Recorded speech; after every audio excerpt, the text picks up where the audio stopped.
Hi grade 10s, let's quickly look at the general journal format. The actual transactions, I'll explain in a different video. There's about 7 or 8 of them. But for now, just what does it look like and how does it work? So the first question I would ask is, what type of transactions will go into this journal? So if you look at cash, you've got a CRJ, receipts, CPJ for payments, and your petty cash journal. Now, if these journals is not relevant for your transaction, you don't see any cash involved in your transaction, you would say, okay, doesn't go there, could possibly go in the general journal. Second question would be, is it a credit transaction where there's a type of purchase? Either the debtor is coming to me and he's purchasing something from me on credit, or I'm going to my supplier and I'm purchasing something from my supplier on credit, or DAJ, CAJ, a return for those transactions. If that is not relevant, then you would know, okay, it has to go in the GJ. I almost call it like it's for the leftovers. It doesn't fit in any of the above. The next thing that is very helpful is if you reference back to your AOL. So you ask yourself, okay, what is the account that will be debited in the general ledger or the AOL, and what is the name of the account that will be credited in my general ledger? And that is basically the details of your general journal. So let's take a look at it. Here on the left, I've got a sample for you. JV stands for journal voucher. This is just basically numbering. So this is a 34, 35, you'll see it's just in a normal order. And then D for date or day. That's super easy. And then the details is where your debit and your credit comes in. Drawings is obviously the account that is debited because it's written first. The rule says you will always write the debit first. Look, the 300 rands in the debit column. And then you write the credit on the second line. Also on the second line, don't write the name of the client straight next to the border. Take it a little bit away from the margin and leave like a centimeter or so. So it's very easy to differentiate when you're marking or you're going through the transactions to see which one is the debit and which one is the credit.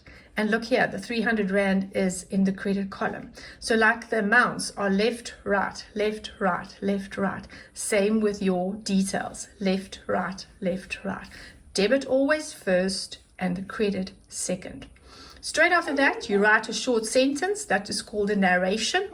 There isn't a standard one that you could study, or you could look at your textbook for some samples, but often this is not asked in an assessment or an exam, but it's very helpful to explain to yourself when you go back in the past and you say, okay, so what happened there? What actually took place regarding that transaction? Then very important, draw a line after each transaction. Can you see how they are separated with a very prominent line? Again, whoever's marking, whoever's going through your transactions to check what's going on can easily see where the next transaction starts. Be careful though, don't draw the line all the way through. It's just under details because you are going to add some of the money columns on the far right. Okay. Then finally, the debtors and the creditors control. These two columns, they are only being used when there's a debtor or a creditor involved.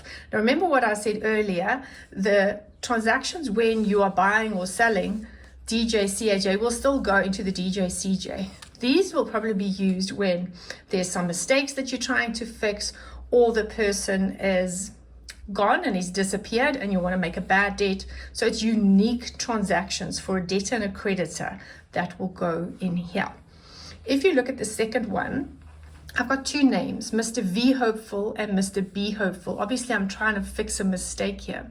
So instead of writing debtors control, which will be your debit account, and then again debtors control, which will be your credit account in your general ledger and your AOL, they now write the name. Because as soon as there's a person or a company, a supplier involved, you need to write the name so that you can get your debtor's ledger and your creditor's ledger also correct. So Mr. V will be debited 800 and Mr. B will be credited 800. And then you repeat those numbers in the debtors control, because Mr. V is a debtor and Mr. B is also a debtor, you write the 800 Rand there.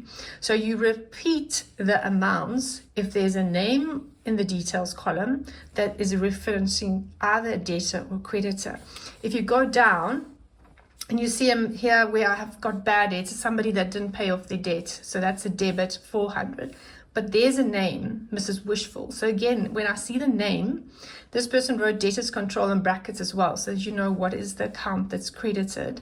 It will be repeated in debtors control. So as soon as you see somebody's name, repeat it in the control column, either for a debtor or for a creditor. Right here at the bottom, I've got one for a supplier.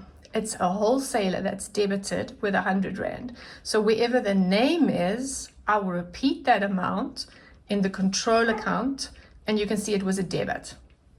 And then also to note, you will add these columns at the end, the last four, the debtors control and the creditors control, because you're going to use these totals in your general ledger as debits and credits of the total for your general journal. That will come later.